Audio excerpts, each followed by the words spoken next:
안녕하세요. 31차 한림 마이스 디스커버리 시작하도록 하겠습니다.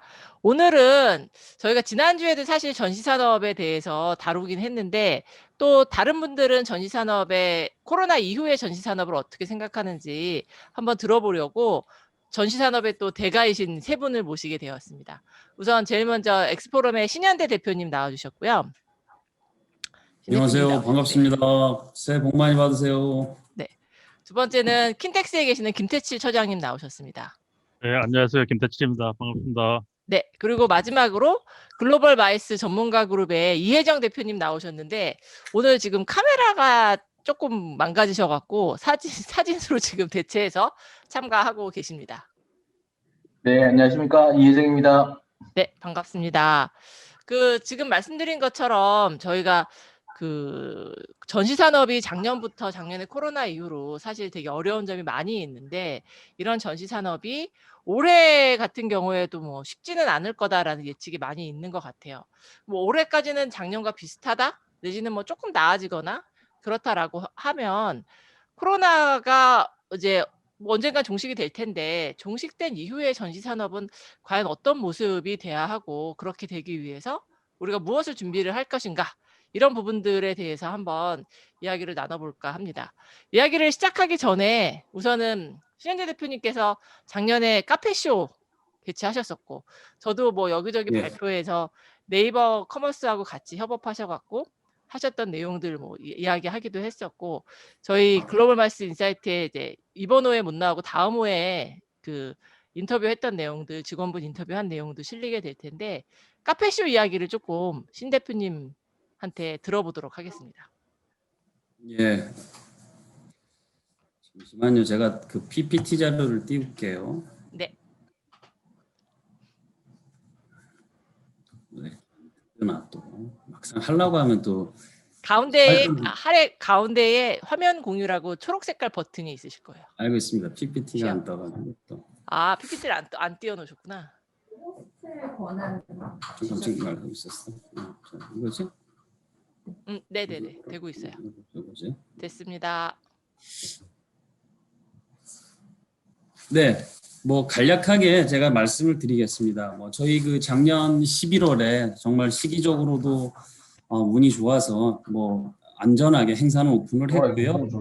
준비하는 과정에 있었던 일들을 몇 가지를 조금 설명을 드릴게요. 뭐 저희도 작년에 하는 과정에 뭐 년도 대비했을 때는 저희도 한 60% 아니죠 40% 정도가 많이 좀 위축이 돼서 40% 정도가 줄었고요. 관람객도 줄고 했습니다. 근데 전반적으로 저희가 하지 않았던 부분들에 있어서 오프라인 방문은 뭐 전년도 대비했을 때 저희가 굉장히 많이 줄었습니다. 그래서 60% 가까이 줄게 되었고 저희가 일단 뭐 방역을 지키려는 것도 했었고 또 일반인 관람객의 참가를 철저하게 막았었기 때문에 그런 부분이 좀 있었고요. 그다음에 이제 온라인 디지털 페어에는 한 25만 8천 명. 그다음에 유튜브도 지금 랜선 투어는 15,000회 이상이 받게 됐고 네이버 쇼핑 라이브도 4일 동안에 21만 1,000명이 관람을 했습니다. 이거는 뭐 데이터가 뭐 들어가서 보시면 다 보일 수 있을 것 같고요. 그래서 시작하기 전에 저희가 상당히 고민을 좀 많이 했어요. 그래서 이제 세 가지 크게 고민 사항이 첫 번째 이제 글로벌 탑 전시라고 할 수 있는데 커피 업종에서는 세계에서 약 40개국에서 600개사가 참여하는 전시인데 과연 이들이 코로나 기간에 어떻게 올 수 있느냐. 그래서 그들이 직접 참가를 하지 못하니까 간접 참가할 수 있는 패키지를 우리가 개발하고자 굉장히 노력을 했고요. 아무래도 이제 식음료가 메인인 행사다 보니까 어떻게 시식을 하고 시음을 하고 할 수 있는지 또 여러 가지 오감만족을 위한 행사들을 우리가 어떻게 방역과 함께 두 개를 공존할 수 있는지 병행할 수 있는지가 좀 관건이었고요. 그다음에 이제 아무래도 관람객이 상당히 많이 오는데 B2B 우리가 B2B 뭐 투데이는 B2B로 하고 투데이는 B2C로 하지만 그 사람들이 못 오게 저희가 차단을 하는 대신 뭐 저희가 모바일 초청장만 전부 발행을 했고 오프라인에 초청장 한 장도 만들지 않았어요. 그러다 보니까 그 경험을 온라인 상에서 좀 그분들이 경험을 할 수 있게끔 저희가 만드는 게 또 관건이었습니다. 그래서 뭐 크게 저희는 이제 그 산업적인 부분, 그 다음에 이제 월드커피 리더스 포럼이라고 하는 데서 커피와 관련된 정보를 공유하는 부분, 그다음에 올해는 어쩔 수 없이 아무래도 이 디지털 테크놀로지와의 접목에 대해서 굉장히 좀 많이 저희가 역점을 두었고요. 그게 상황이 다 이렇다 보니까 저희는 이제 스마트 콘택, 세이프 커넥션이라고 하는 두 가지 큰 아젠다를 두고서 올해 준비를 했었어요. 그래서 뭐 말씀을 드린다면 일단 오프라인과 온라인이 뭐 여기 하이브리드 될 수밖에 없는 올해의 특수 상황이 있었고, 그런 과정에서 오프라인은 코엑스, 그다음에 온라인에서는 여러 가지 채널을 통해서 우리가 어떤 식으로 컨텐츠를 제공을 할 수 있느냐가 올해의 관건이었습니다. 그래서 이제 첫 번째 뭐 세이프티 그 추진 전략이 뭐 서스테이너빌리티가 되겠죠. 그다음에 이제 디지털 트랜스포메이션을 우리가 과연 어떻게 하느냐. 그다음 뭐 요즘 화두가 되고 있는 ESG에 대해서도 조금 고민을 많이 했었고요. 그래서 뭐 첫 번째로 이제 아까 말씀드린 연장선상에서 세이프 커넥션이라고 해서 저희가 이제 계속해서 관람객들과 바이어들과 참가업체들한테 슬기로운 방역 생활이라고 해서 계속해서 공지를 했었고요. 또 그 시스코하고 관련 연관을 해서 시스코와 코어 그래서 안전 시험존도 만들고 그런 부분들을 통해서 굉장히 좀 안정적으로 저희가 진행을 했습니다. 그리고 뭐 여러 가지 이제 들어가는 관람객들한테도 저희가 장갑도 그냥 일반 그 비닐 장갑이 아니라 니트릴 장갑으로 해서 좀 굉장히 비싼 거 CM을 해서 구입을 해서 그것까지 제공을 하고, 또 업체들한테는 저희가 패키지로 뭐 그런 장갑 그다음에 뭐 그다음에 페이스 마스크 쉴드까지 다 준비를 해서 저희가 제공을 했었고요. 그다음에 이제 뭐 그 디지털 트랜스포메이션은 저희가 이제 스마트 콘택이라는 큰 아젠다를 놓고 보니까 그동안에 어떻게 관람객들이 와서 전시장을 돌아봤었는데, 일단 관람객들도 못 오게 저희가 막았지만 참가업체들 입장에서는 관람객이든 바이어를 만나야 되잖아요. 자기네 제품을 보여줘야 되니까 이 쇼잉에 대한 부분, 그다음에 그들이 가지고 있는 제품에 대한 어떤 특징이나 정보를 우리가 어떻게 나눠줘야 되는지, 또 참 그 바이어와 셀러들을 우리가 어떻게 매치메이킹을 해줘야 되는 이 세 가지가 저희가 굉장히 역점을 뒀던 부분들입니다. 그래서 이제 쇼잉이라는 부분에 있어서는 저희가 이제 그 서울 카페쇼 랜선 투어라는 프로그램을 만들었어요. 그래서 저희가 그 카페쇼가 가지고 있는 유튜브 채널, 그다음에 네이버 TV 채널을 다 활용을 했고, 현재 커피와 관련된 인기 유튜브들 6명을 저희가 초청을 해서 물론 비용을 저희가 다 지급을 하면서 4일 동안 뭐 각 홀마다 이렇게 세그먼트를 좀 부분 나눠가지고 이 사람들이 돌아다니면서 현장을 취재하고 유튜브에서 계속 중계를 해주습니다. 그러니까 이분들은 또 아무래도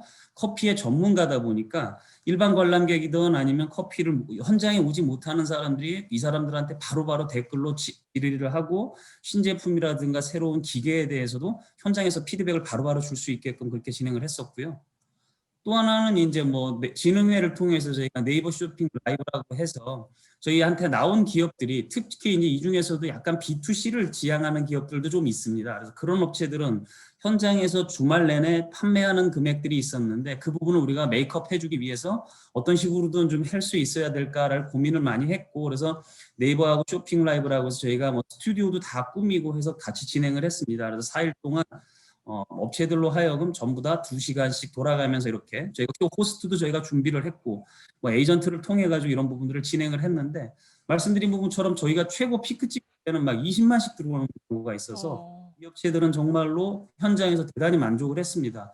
다만 이게 네이버 쇼핑에서 현장하고 하다 보니까 아무래도 조금의 시행착오는 뭐 방송상에 있었고요. 그리고 이제 이것이 매출로 바로바로 이어졌는지에 대한 내용은 뭐 저희도 아직까지 이렇게 피드백을 다 받지는 못한 상태입니다. 그래서 이런 형태를 했는데 하여튼 기업들도 굉장히 좋아했고, 새로운 형태의 어떤 뭐 온라인상으로 이루어지는 부분들이다 보니까 향후에 이런 거를 모방을 해서 또 다른 업체들과 또 다른 뭐 플랫폼들과의 이런 형태의 모습들도 또 좀 몇 가지 나오지 않을까 생각을 해봅니다. 그다음에 이제 저희가 영상을 찍는 업체들을 전부 저희가 고용을 해서 모든 참가 업체들을 다 영상 콘텐츠를 저희가 제작을 했어요. 그래서 똑같은 시간 동안 업체를 가서 방문을 하고 뭐 소개를 하고 제품도 소개를 해서 이거를 전부 다 저희가 홈페이지 아카이빙을 했습니다. 그래서 전부 이 사이트에 저희 홈페이지에 들어오시면 모든 콘텐츠들을 다 볼 수가 있는 디지털 페어를 구현을 했고요. 전에도 아까 말씀드린 것처럼 이제 바이어와 셀러의 매치메이킹을 위해서 아무래도 해외 쪽에서 많이 오질 못하다 보니까 저희가 항상 그 하고 있는 매치메이킹 서비스를 되는 모카포트라고 표현을 하는데, 여기를 통해서 저희가 다른 나라들과 네트워킹, 매치메이킹 다 해드렸습니다.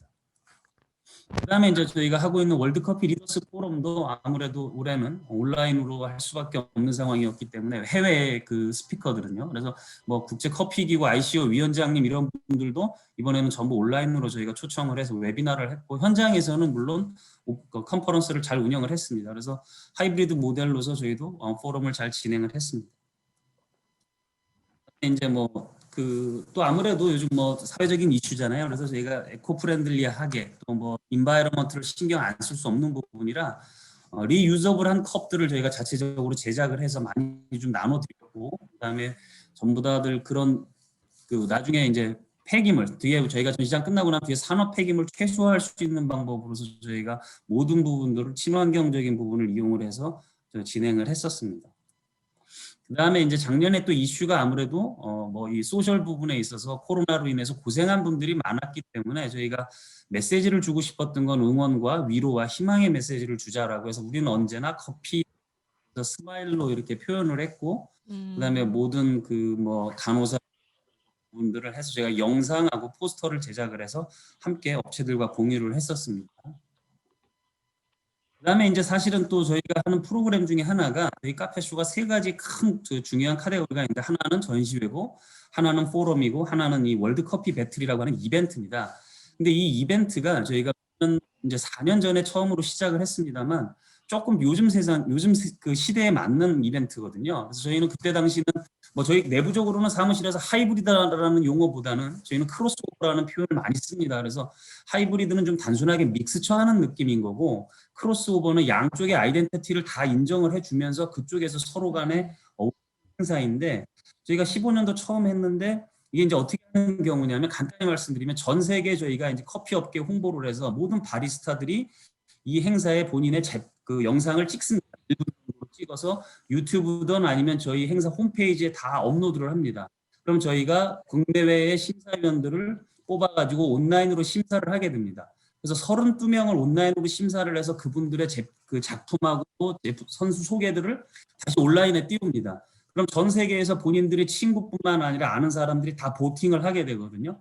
그래서 그 보팅 카운팅에 의해서 16명이 최종적으로 파이널 라운드에 올라가는데, 그분들은 이제 현장에 다시 오게 됩니다. 그러니까 온라인을 통해서 경쟁을 하고, 온라인을 통해서 최종 파이널 라운드 갈 사람들을 선정을 하고, 마지막 오프라인에서 이제 파이널 라운드를 진행을 하거든요. 그래서 약 그동안 37개국가에서 3,225명이 참여를 했었고, 이 대회 우승자들이 전 세계 대회 나가서 다 우승을 했습니다. 그래서 굉장히 좀 뭐 제가 말씀을 드렸습니다만, 여기 아까 보이는 그 화면에 보이는 분들도 폴란드 여자분 안원인데 전부 월드 바리스타가 됐습니다. 그래서 이러한 그 이벤트도 결국은 앞으로 기획력을 어떻게 하느냐, 그러니까 저희가 온라인과 오프라인을 이제 그 크로스오버하는 이벤트와 행사들을 앞으로 좀 많이 기획을 해야 될 것 같고요. 저희가 8월 달에 하는 이제 코미콘이라는 행사에도 저희는 올해 이거 똑같은 그 모듈로 해서 온라인으로 처음에 시작을 하는 행사를 또 만듭니다. 코스프레이 행사를 저희가 똑같은 패턴으로 또 만들기 시작을 했습니다. 그래서 이런 부분들이 앞으로 우리 업계에서도 조금 벤치마킹 할 수 있을 만한 포인트가 좀 있지 않을까 생각을 합니다. 저희는 작년에 안전하게 뭐 운이 좋았죠. 그래서 럭키하게 행사를 잘 마무리했습니다. 네, 감사합니다, 대표님. 카페쇼가 작년에 사실 많은 전시회들이 취소가 되기도 했었고, 그래서 뭐 되게 아쉬운 점이 많았지만 카페쇼가 이렇게 개최될 수 있었어 갖고 기대했던 것들이 되게 많았던 것 같아요. 그 중에서도 또 아까 뭐 네이버라든지 여러 가지 또 새로운 시도들을 많이 해주셔 갖고 저희 업계에서도 되게 뭐라 그러죠? 벤치마킹하는 대상, 원래도 뭐 사례로 많이 연구되기도 하지만 그런 쪽으로 많이들 접근하시면서 궁금해하시고 관심을 가졌던 것 같습니다. 저도 뭐 보면서 몇 가지 궁금한 게 있는데, 오늘 아마 같이 나오신 김태실 처장님이나 이혜정 대표님도 궁금한 게 있으시지 않을까 싶은 생각이 들어요. 다른 우리 주제로 넘어가기 전에 네이버하고 이제 지능회를 통해서 네이버가 왔었을 때 아까 이제 설명을 해주시긴 하셨는데, 그럼 네이버가 제공하는 거는 자기네 그 플랫폼에 있는 그 사람들한테 홍보하는 것만 네이버가 제공하는 거였나요? 이제 네이버도 사실은 이러한 경험이 없고 사례가 없었잖아요. 그러니까 그쵸. 이런 이제 마이서 전시 쪽과 한 경험이 없다 보니 저희가 뭐 첫 번째로 하다시피 했으니까, 아무래도 이제 뭐 네이버 화면상에 여러 가지로 이제 홍보도 해주고 해서 그런 뭐 메리트들은 상당히 있었고요. 실제로 뭐 그가 이거에 대해서 본인들이 오프라인상에서들 지원하거나 이런 프로그램은 없고요. 아, 저희 에 다 해야 되고 그다음 비용도 저희 지급을 다 해야 되기 때문에 사실은 주최자 입장에서는 기존보다는 훨씬 더 손이 많이 가고 코스트도 더 많이 들어가는 상황인 거죠. 그래서 아마 제가 볼 때 주최자들이 막 그렇게 섣불리 달려들기가 좀 어려운 이유가 예산이 생각보다 좀 많이 듭니다. 보통 뭐 한 3천만 원 정도 비용 들어갈 것 같아요. 그러니까 그 부분들을 부담을 해야 되니까 진흥회사가 저희도 요청한 게 내년도에는 아마 이런 업체들 이런 행사를 하기 위해서는 주최자들한테 어떤 예산 지원할 수 있는 부분이 있다면 산업부에 요청해서 좀 반영이 좋겠다라고 한번 말씀을 드렸습니다. 그러면 네이버 그런 커머스하고 이 오프라인 전시회가 어쨌든 뭐 크로스오버의 형태, 크로스오버는 아니지만 뭔가 홍보라든지 이런 부분에 같이 한다라고 하는 거에 있어서 주최자가 얻을 수 있는 혜택은 뭔가 홍보를 더 많이 할 수 있다, 사람들한테. 참가 업체의 만족도가 네. 조금 더 아닌가요? 그러니까 참가 업체들이 는 뭐 만족도를 올린다, 뭐 아니면 저희들 입장에서는 홍보를 더 한다 이것보다는 사실은 이게 정상적인 상황이라면 하지 않아도 되는 것들이었는데 저희가 네네네. 부차적으로 관람객이 줄어들고 네. 비즈니스 매치메이킹이 적을 테니까 그 아, 부분에 대해서 저희가 이제 얼터너티브 서포트를 하는 부분이잖아요. 예, 예, 예. 그러다 보니까 주가 돼서는 안 되는 거였고 하여튼 뭐 나름대로 어떤 아무래도 관람객도 줄고 뭐 여러 가지 상황을 저희가 고려해서 그런 부분들을 뭐 세컨드 한번 준비를 해봤는데 장단이 조금씩 있는 것 그러셨구나. 그러면 아까 이렇게 시음이나 이런 것들은 카페쇼에서는 진행이 됐었었나요? 네네. 아, 진행하실 수 저희는 있었나 그때 시기에 11월 달에? 네, 뭐 물론 이제 시기적으로도 저희 때는 그렇게 확진자가 아주 많이 뭐 지는 않았었어요. 그러니까 100명 그 다행히. 전후로 왔다 갔다 하고 있는 상태라 물론 서울시하고 이제 뭐 질본하고 뭐 현장에서 계속해서 저희랑 그 모니터링하면서 현장 돌아다니고 이랬는데요. 일단 뭐 전혀 못하게 하진 않았기 때문에 그 아까 말했던 시음존 그 안에서는 이제 시음을 할 수 있었고 저희 뭐 4일 내내 그 통로 돌아다니면서 사람들이 전혀 마스크를 벗지 못하게끔 계속해서 했었던 부분들은 있죠.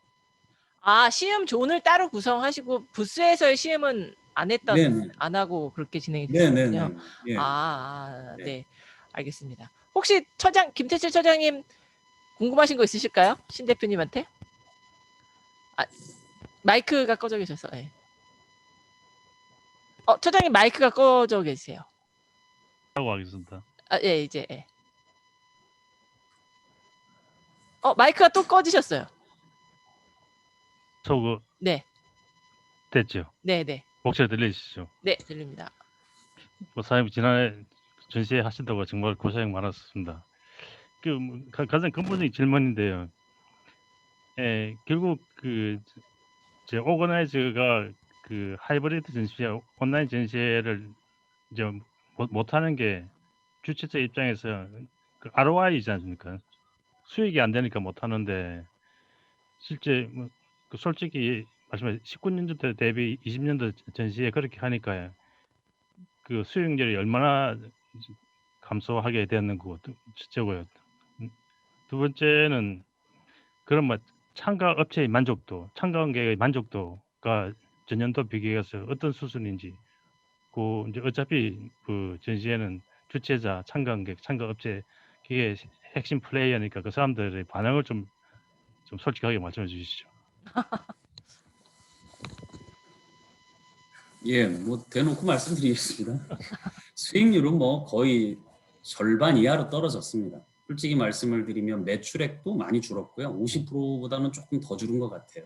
근데 실제로 모든 데이터들을 저희가 놓고 보니까 아무래도 참가업체 수가 빠진 만큼 매출도 주는 거고 또 모든 지출 비용도 일단은 이제 저희가 기존에 했던 행사들이 또 안 하게 된 경우들도 많아요. 저희 시장 안에서 이루어졌던 이벤트들이 상당히 있었는데 거기에 들어가는 코스트들이 되게 많잖아요. 장치나 이런 부분들이.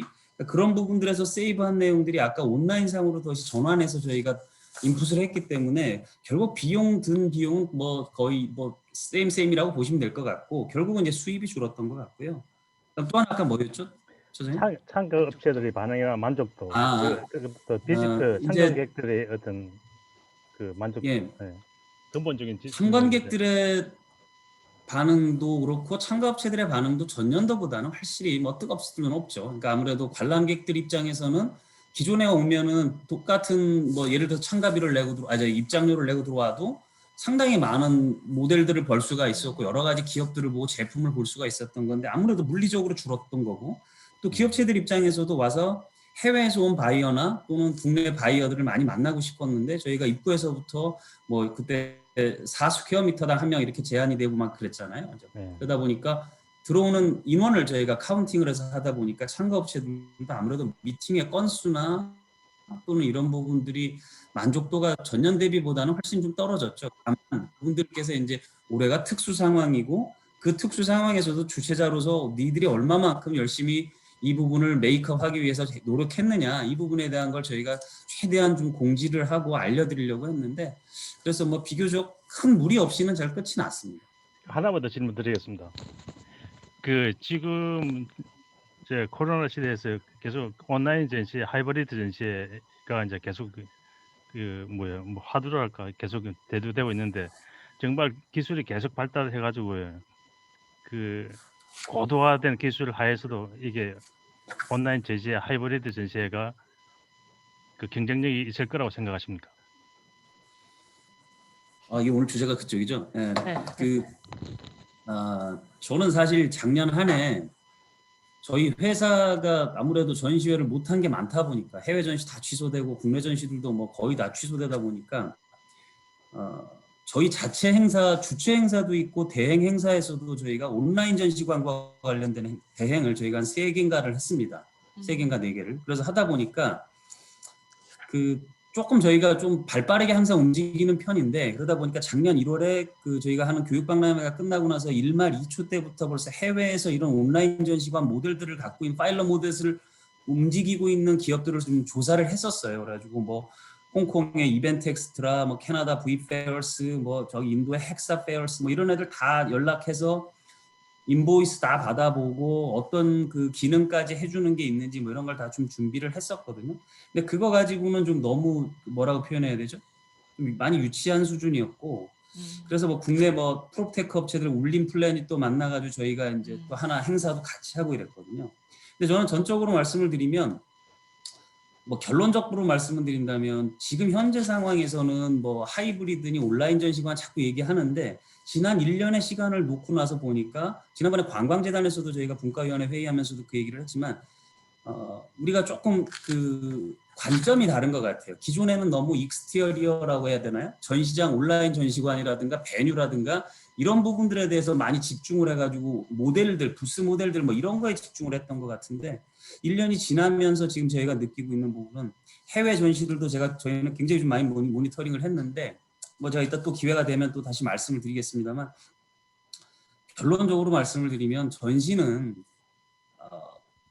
우리가 마이스라고 표현할 때 마이스의 전시도 들어가잖아요. 그러니까 아무래도 물리적으로는 마이스라고 하는 카테고리에 넣어놓고 있지만 화학적으로는 상당히 많이 다를 수밖에 없는 거고 저는 뭐 온라인 박람회는 예전에 90년대 후반, 2000년대 초반에 벤처 부밍이 일어나면서 온라인 박람회, 사이버 박람회 그때 많이 얘기가 나왔었잖아요. 근데 그 당시하고 동일한 수준인 것 같습니다. 그래서 결론적으로 말씀을 드리면 저는 온라인 전시회는 사실은 좀 아직까지는 기술력이 좀 따라오기가 어려워서 또 여러 가지 제반 여건이 한 5가지 정도의 좀 문제점들이 있는 것 같아요. 제가 분석하기로는. 그래서 당장은 좀 쉽지 않지 않나라는 생각을 해봅니다. 이혜정 대표님이 마이크를 끄신 게 신 대표님한테 또 질문이 있으신 건가 싶긴 한데요. 네. 뭐 역시 신 대표님 말씀 들으니까 좀 많은 것을 좀 느끼게 되는데요. 어쨌든 올해 2021년도도 이런 하이브리드 형태로 어떻게든 가기는 가야 될 것 같은데 20년도랑은 비교해서 다양한 행사 중에 어떠한 그런 툴들을 꼭 가져가면 좋을지 카페쇼에서 하셨던 것 중에서 가장 좀 임팩트라든지 그런 것들이 어떤 것이 있었던 이제 그러한 경험에 대해서 한번 여쭙고 싶습니다. 이거 오늘 토론이 아니라 질문과 그렇게 대답. 질문 질문이 되긴 했는데 신 대표님하고 얘기하고 싶은 분들이 너무 많으셔갖고 이게 뭐 일단 제가 보는 건 그런 것 같습니다. 저는 올 한 해도 아무래도 이제 그 물리적으로 여러 가지 어려운 상황이 있다 보니까 쉽지는 않을 상황일 것 같은데요. 지난번에 한번 이혜정 대표님도 그 관광재단 미팅 때 제가 만나서 한번 좀 얘기를 했던 거로 기억을 하는데, 지금 위기 상황에 제가 이렇게 많이 요새 해외 전시들을 좀 이렇게 들여다봤습니다. 최근에 많이 들여다보면서 얘들은 어떻게 하나 많이 들어보고 있는데, 그 뭐 매크로한 트렌드도 있고 마이크로한 트렌드들도 있을 거 아니겠어요? 근데 제가 보는 관점에서 보면 전부 다 요즘은 많이 그 기본으로 본질적인 부분에 다시 돌아가는 것 같아요. 그러니까 지난 1년 동안 온라인상에 구현되었던 것들이 어떤 보여주기 위함을 위한 거에 많이 집중을 했다면, 이제 시간이 상당히 흐르면서 해외 유명 전시들도 거의 거기에 투자하는 시간과 자본에 비하면 이제는 본질적으로 전시회라고 하는 건 결국 바이어와 셀러가 만나는 비즈니스의 마켓인데, 그것을 어떻게 활성화해주고, 지금 오프라인이 안 되니까 온라인상에서라도 어떻게 그들이 계속해서 비즈니스를 이어갈 수 있는지를 계속 온라인상에 만들어주고, 그들의 로얄티를 메인테인해서 결국 자기 행사가 다시 시작이 될 때, 그때 결국 다시 고객으로 끌어들이기 위한 그 과정들을 거의 다 진행을 하고 있더라고요. 그래서 지난번에 뭐 CES도 제가 들여다봤는데, CES도 사실은 뭐 대단한 뭐 3D나 VR, AR 뭐 이런 어떤 그 기술력을 이용해서 컨텐츠를 보여주는 건 아니었잖아요. 그리고 전시회에서 저희가 그 빠뜨리지 말아야 될 여러 가지 내용들 중에, 사실은 전시회라고 하는 것은 오신 모든 비지터나 바이어들은 현장에 들어오셔서 주최자들이 뭐 준비했던 어떤 그런 걸 보려고 하는 게 아니라, 결국은 나온 참가 기업들의 제품과 정보와 그들과의 네트워킹을 원하는 거 아니겠어요? 그래서 결국 온라인상에서 이루어지는 데 굉장히 제한적일 수밖에 없는 부분이고, 저는 뭐 제가 계속해서 요즘 그 들여다보는 내용들 중에 아까 말씀드린 것처럼 결국 주최자들은 이런 시기에 어떠한 데 집중을 해야 되느냐, 저는 제가 볼 때 기본과 본질적 기본에 저희가 올인할 수밖에 없는 상황이고, 그런 행사들이 지금 최근에 그 유명한 행사들이 그런 데 많이 집중하고 있는 것 같습니다. 저도 마찬가지로 제 CES를 보면서 저도 그런 생각을 했거든요. 이 CES의 포맷이라는 게 우리가 이렇게 되게 흔하게 봤던 3D 부스 만들어 놓고 이런 건 전혀 없었고, 회의 형태로 되었었기 때문에 참가 기업이 얼마나 준비하느냐, 전시회에 나가서 성과를 얻기 위해서 얼마나 준비를 했느냐, 바이어 또한 내가 이 전시회에 참가비를 내고, 아니 뭐 바이어비 내는 사람도 있고 없는 사람도 있겠지만, 여기서 얻고자 했던 성과가 뭔지 그 기준에 맞춰서 내가 나오기 전에 참가업체를 얼마나 서칭하고 참가업체들이 사전에 보내준 메일을 얼마나 공부를 하고 나왔냐에 따라서 이게 되게 다른 성과가 있었을 거라는 생각이 들어요. 천편일률적으로 국내 뉴스 신문에 나오는 기사는 대부분 다 완전 다 실패였다, 뭐 만족도 완전 떨어졌다, 막 이런 식으로 기사화가 되고 있어서 제가 사실 조금 그렇게밖에 저는 뭐 참가업체로 제가 이제 CES를 본 게 아니고 미디어로 들어가서 보다 보니까 그런 관점은 아닌 것 같은데 왜 이런 식으로밖에 기사가 안 나오나 싶은 생각이 들긴 하더라고요. 오늘 사실 이 참가하신 분 중에 박원주 대표님 계세요. 박원주 대표님이 이제 과거에 삼성전자에서 계속 그 해외 전시에 나가는 역할을 하셨었고, 저희 뭐 다른 모임에서 이야기하시면서 박 대표님이 CES에 대해서 할 말이 많다, 뭐 이런 얘기를 해주셔갖고 다음번에 한번 박 대표님도 따로 매시려고 생각을 하고 있기는 합니다.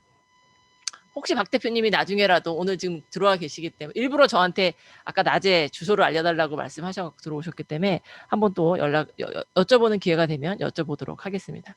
지금 신 대표님이 전시회의 가치라는 거를 이야기를 해주셔갖고, 실제 그러면 진짜 우리 전시회, 한국의 전시회들은 어떤 역할을 하고 있고 산업에 어떤 가치를 제공하고 있는가라는 거에 대해서 되게 큰, 뭐라 그러죠?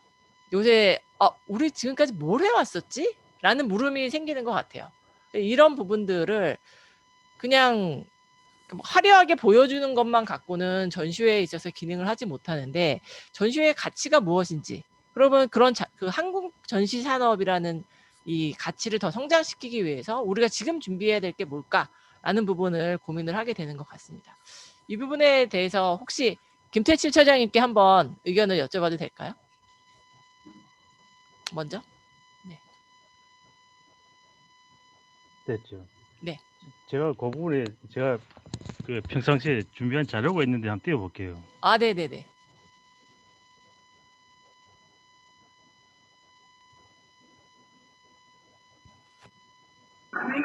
영어로 하는 거야?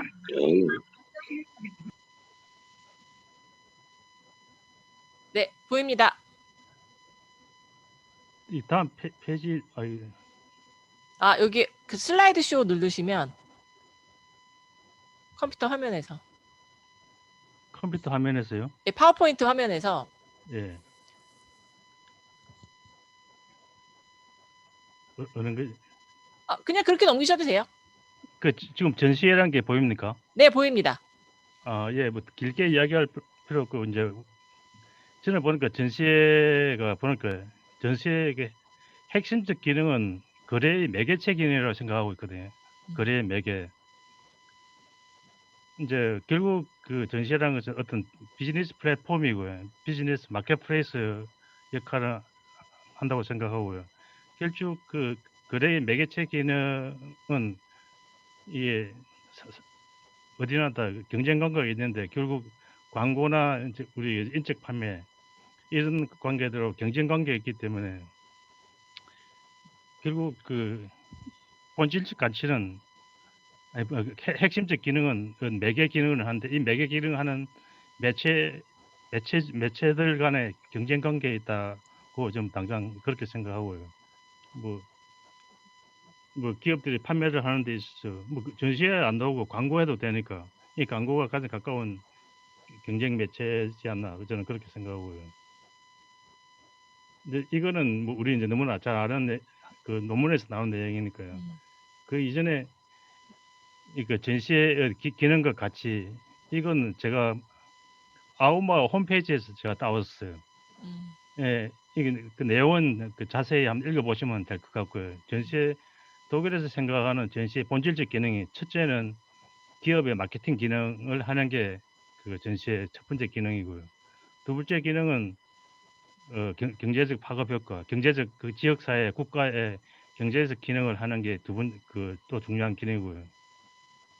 그리고 이제 사회적 기능으로서 우리가 이미 뭐 자주 이야기하고 있듯이 어떤 지식 기반이나 정보 교류 기능 이게 그 전시의 기능이다, 가치다 이렇게 이야기하고 있습니다.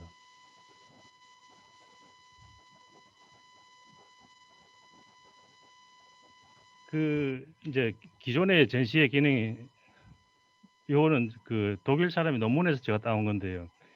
이게 기존의 전시의 기능이 그 세일즈 기능이 우선이었고 그러면 어떤 뭐 서비스 기능, 그 릴레이션 빌딩 관계 형성 기능, 소셜 네트워크 기능 이전에는 이런 기능에서 소셜 네트워크 기능 이게 순위가 낮았는데 이제는 이게 역전되었다는 이건 옛날 이야기인 요런 변화 과정이 있었고요.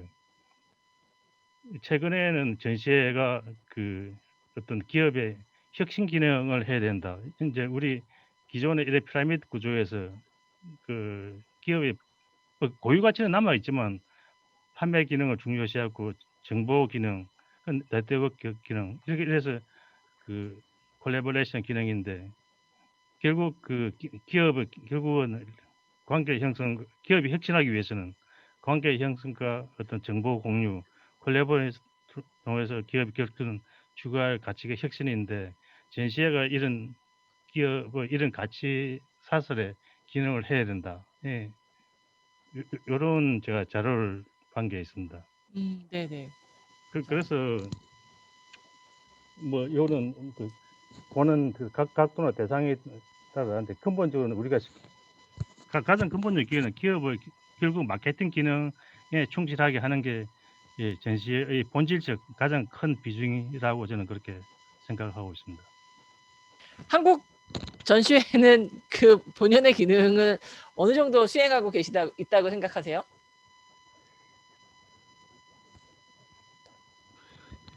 뭐 물론 다르겠죠. 전시회마다 다를 것 같긴 한데. 그 우리나라 전시의 기능은 이게 그 세일즈 오퍼튜니티 기능에 이게 전시의 가장 이게 밑에 기능에 충실하고 있다고 생각하고요. 그 결국 그 가치가 높은 위로 이 기능을 역할을 해야 전시의 밸류나 가치가 높아진다고 생각하고 결국 기업의 혁신에 기여할 수 있는 전시회가 돼야 된다고. 저는 세계적인 전시회는 결국 그 독일의 산업박람회에서 이야기한 그 인더스트리 4.0 네. 선언이 독일 하노버 박람회에서 일어났지 않습니까? 그리고 네네네. CES는 끊임없이 기업의 혁신 제품을 보여주니까 그 세계적인 전시회는 이런 혁신 기능을 하고 있다고 저는 그렇게 생각됩니다. 결국 우리나라도 뭐 지금은 이게 세일즈 오퍼튜니티 기능 요게 그 가장 큰 비중이 있지만 세계적인 전시회를 가기 위해서는 이런 기능을 해야 되겠다고 그렇게 생각합니다. 네, 감사합니다. 이혜정 대표님은 혹시 국내 전시회가 갖고 있는 기능이랄까? 이 기능을 더 제대로 발휘하기 위해서는 어떤 것들이 필요하다고 생각하실까요? 네, 우리 전시회가 어쨌든 이런 뭐 짧게 얘기하면 뭐 포커스드 비즈니스 마켓을 형성하는 우리 주최자들은 그러한 매개체 역할을 하고 있는데 우리나라 전시회는 B2C, 뭐 B2B 전시회에서 역할을 많이 하고 있지만 CES와 같이 조금 더 홍보적인 역할에는 조금 미흡한 부분이 있는 것 같아요. 그렇지만은 이런 지금 코로나 시대에 카페쇼도 그렇지만 좀 미디어 그리고 영상을 지금 많이 활용을 하면서 콘텐츠 기능들을 많이 접목을 시키고 있습니다. 그래서 이러한 기능들이 나타남에 따라서 뭐 좀 긍정적인 효과로서는 참가 업체들이 좀 더 많이 노출이 될 수 있는 또 홍보 효과가 있을 것 같고요. 그러한 기대를 올해는 좀 더 변화의 기대를 할 수 있을 것 같습니다. 우리나라의 전시 산업은 사실 저는 컨벤션 센터에서 이렇게 전시 업무를 하다가 사업을 지금 하고 있는데 신규 전시에 대한 육성에 너무 많이 부족한 것 같아요. 그게 지금은 스타트업이라는 게 사실 일상화되어서 모든 산업에 거의 적용이 되고 있지만 전시 산업에서의 지금 스타트업은 없거든요. 네. 그래서 이러한 부분들은 우리가 좀 더 전반적인 산업을 봤을 때는 한번 고민을 해야 되지 않을까.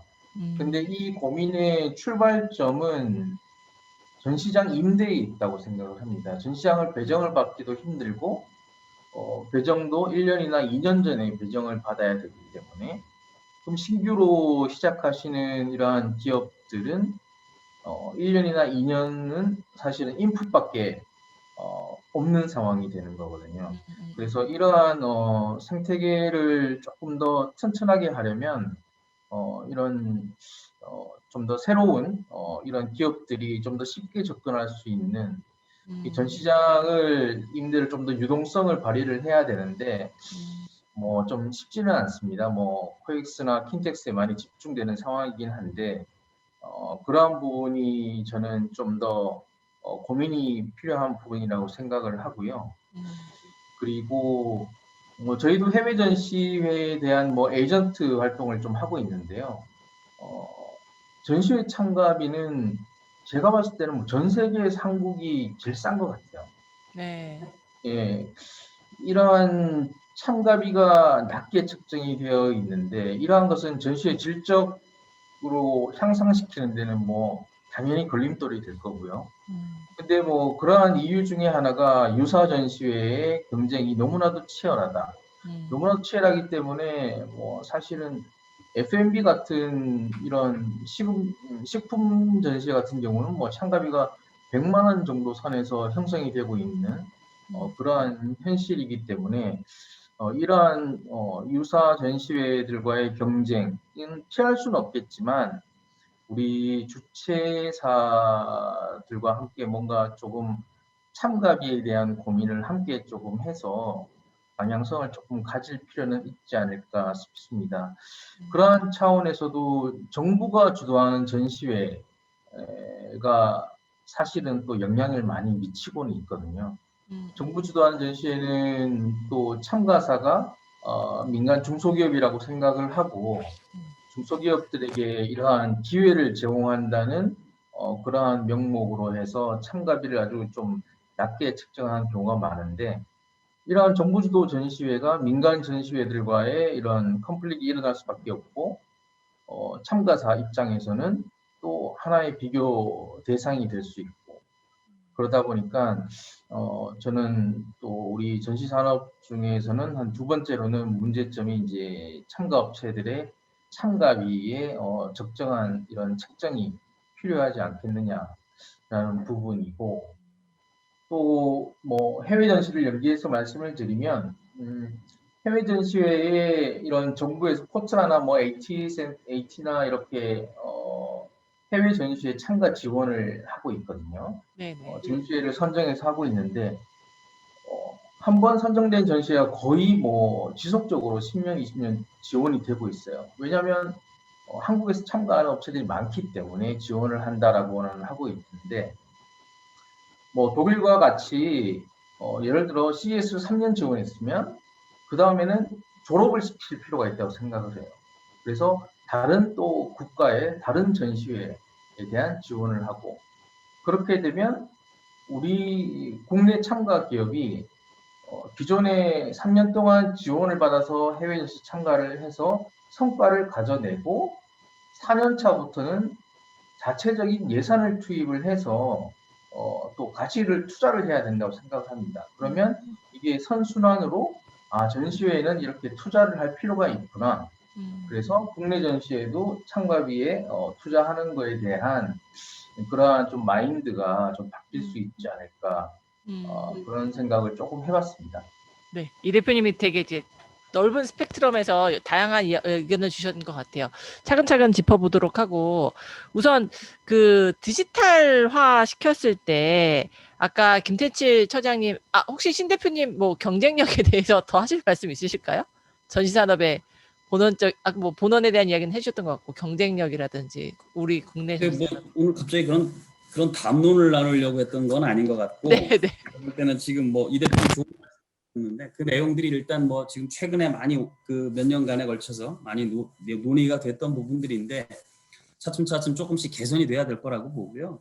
저는 다만 뭐 다른 것보다 지금 현재 그 전시 업종이든 마이스 업종들이 보면 굉장히 변화에 둔감하잖아요. 네. 업종들은 벌써 이 상황에 대해서 엄청나게 많이 변화하고 진화하고 나름대로 뭐 내부적으로 여러 가지 세포 분열을 일으키고 있는데 우리는 지금 뭐 내부로부터 그동안 어떤 진화도 없다가 이번에 코로나로 인해서 외부로부터 우리가 임팩을 받았는데 여기 우리가 어떻게 이제 현실적으로 가장 빨리 대응을 하고 잘 준비를 해야 되느냐라는 건데 아까 뭐 온라인 전시관에 대한 얘기, 디지털 뭐 트랜스포메이션의 얘기들 많이 나왔습니다만 그 와중에 아까 뭐 제가 본질이나 기본을 돌아가자고 하는 얘기는 지금 제가 보고 있는 부분에 있어서 우리가 이때 준비하지 않으면 정말 다른 나라의 큰 전시들 그들의 우리가 밀릴 수밖에 없는 상황인데 우린 단순하게 지금 제가 안타깝고 좀 아쉬운 부분들은 물론 뭐 되게 중요한 얘기죠. 생존에 대한 얘기니까. 그렇지만 전부 다 지금 하는 얘기는 뭐 어떻게 전시장이 뭐 빨리 문을 열어서 그 전시회가 오픈을 해서 여기서 하고 저기서 하고 막 이렇게 돌아다니면서 전시한다는 얘기들이 많아서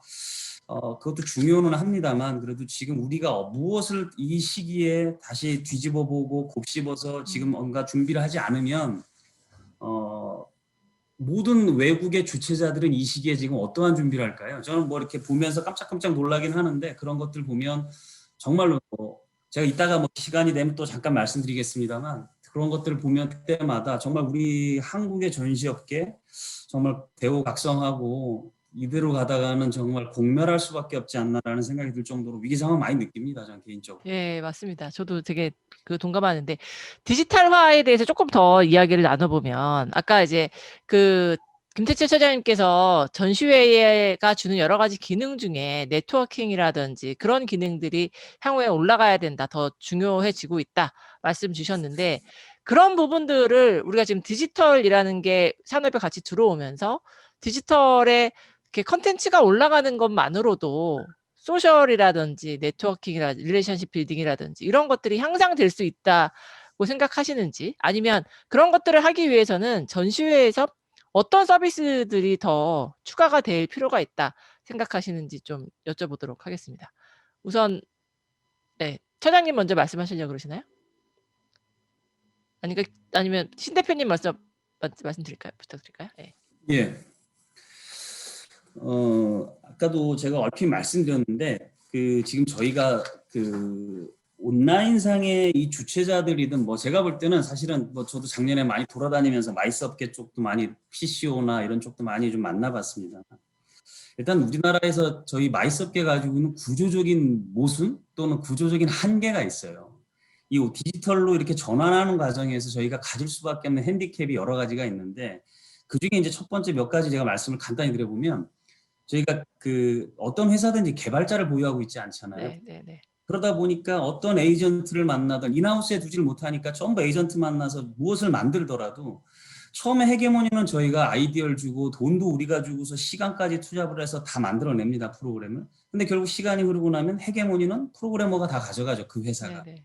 그들은 그거를 또다시 베리에이션해서 다른 데다가 팔아먹죠. 네. 결국은 이 시장은 공급자 마켓이 될 수밖에 없는 거예요. 그러니까 저희 같은 사람들은 결국 굉장히 한계를 느낄 수밖에 없고 또 우리가 요즘 세상에 뭐 요즘 미팅 테크놀로지에서 얘기 많이 하는데 제가 보면서 저도 좀 깝깝할 때가 가끔씩 느끼는 게 이 범용성이라는 거에서 저희가 뭐 다른 지금 줌을 이용하고 있지만 범용성에서 저희가 따라갈 수가 없잖아요. 외국 사람들이 들어와서 한국어를 보고 할 수 있는 것도 아니고 뭐 자꾸 끊기는데 이런 부분 뭐 여러 가지 그런 부분들 뭐 어느 나라든지 간에 다 인터넷 속도가 다르고 그죠?